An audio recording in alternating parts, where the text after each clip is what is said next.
Si ça ne vous dérange pas, si tout le monde me voit, je ne suis pas trop petit, ça va. D'abord, je voulais vous remercier pour votre invitation. Et effectivement, c'est toujours un plaisir de venir à Levallois, d'abord parce qu'on y a beaucoup d'amis, des camarades, et puis effectivement parce que c'est une ville qu'on aimerait bien voir évoluer dans un sens différent dans les années à venir. Alors, nous, on a effectivement la chance à Colombes d'avoir fait évoluer les choses en actes, puisque maintenant, effectivement, on gère cette ville de plus de 80 000 habitants. Et je voudrais peut-être, en introduction, mais c'est un lien avec ce que je vais dire ensuite, faire une remarque sur le propos de Thierry, qui me semble assez éclairant, et sur lequel je voudrais apporter une touche en disant que, en l'écoutant, on a l'impression que cette ville, elle est gérée plutôt au rythme des grues qu'au rythme des habitants. Et une ville gérée au rythme des grues, ça veut dire effectivement qu'on fait les choses de manière extrêmement rapide, dans une logique qui est plutôt celle des promoteurs, c'est-à-dire de la construction qui coûte cher, qui vend cher, et qui n'est pas forcément la plus satisfaisante du point de vue de la qualité de vie, mais qui permet de rentabiliser. Ça, c'est une vision qui peut se faire dans une ville où justement il n'y a pas de démocratie, puisqu'on ne prend pas le temps de discuter avec les habitants avant, pendant et après.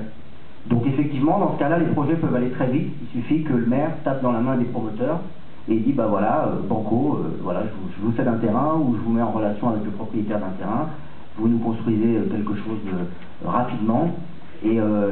c'est gagnant pour vous et gagnant pour moi. Pas gagnant pour les habitants, hein, gagnant pour moi, Balkany, parce que je montre comme ça qu'il y a des grues partout et que la ville bouge. Mais il y a une autre façon de faire, on peut aussi aménager sa ville au rythme des habitants, c'est-à-dire prendre le temps,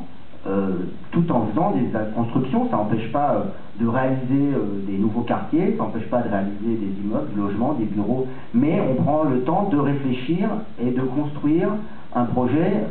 en étant bien certain qu'il répond aux attentes et aux besoins des gens à qui il est destiné. Et ça passe évidemment par une démocratie locale forte, qui se structure notamment à travers des conseils de quartier. C'est obligatoire dans les villes de plus de 80 000 habitants, mais beaucoup de villes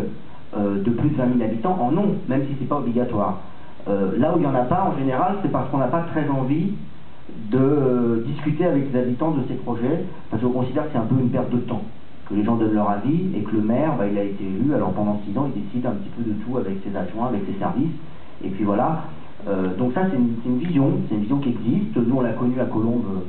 pendant les 7 dernières années, c'est un peu comme ça que ça se passait. Le maire voulait aussi construire, changer la ville aussi, avec pas forcément d'ailleurs des objectifs d'intérêt général, hein. C'était un objectif de faire plutôt du logement haut de gamme, cher, et pas du tout mixte. Et donc, nous, on défendait une autre vision qui était effectivement celle d'une ville pour tous et d'une ville solidaire, c'est-à-dire une ville où on peut à la fois accéder à la propriété quand on en a les moyens, mais aussi accéder au logement social parce que tout le monde n'a pas les moyens d'accéder à la propriété. Et de cette manière-là, on a instauré, nous, effectivement, on a battu la droite aussi sur cette question-là. Et cette question-là, elle est au cœur, je dirais, du développement durable, parce que moi, aujourd'hui, je suis en train de travailler, d'ailleurs, là, je me suis échappé d'un atelier de l'Agenda 21 qui a lieu ce soir à Colombes. Je laisse les habitants travailler entre eux, parce qu'on a des vrais ateliers avec les habitants, j'y reviendrai tout à l'heure. Et donc, je ne vois pas comment je construirais mon Agenda 21, et donc un outil pour mettre en œuvre du développement durable dans ma commune, si j'avais pas intégré dans mon mode de travail l'ensemble des partenaires du territoire, pas seulement les habitants, mais aussi les entreprises, mais aussi les partenaires institutionnels, la RATP, l'ADEME, etc., et puis aussi les associatifs, enfin bref, tous les gens qui font vivre le territoire, et parce que les habitants, ils font vivre le territoire, mais ceux qui viennent travailler, ceux qui sont dans les activités économiques ou culturelles, ils sont parfois pas habitants, mais usagers, et ils ont aussi des choses à dire. Donc, nous, on a immédiatement voulu recréer des conseils de quartier, des vrais conseils de quartier, et puis on a aussi créé assez rapidement un conseil de développement durable, dans lequel on associait l'ensemble des acteurs du territoire, et qui nous semblaient être 2 outils indispensables pour commencer sérieusement notre travail. Parce que l'idée, sur cette question-là, c'est pas de faire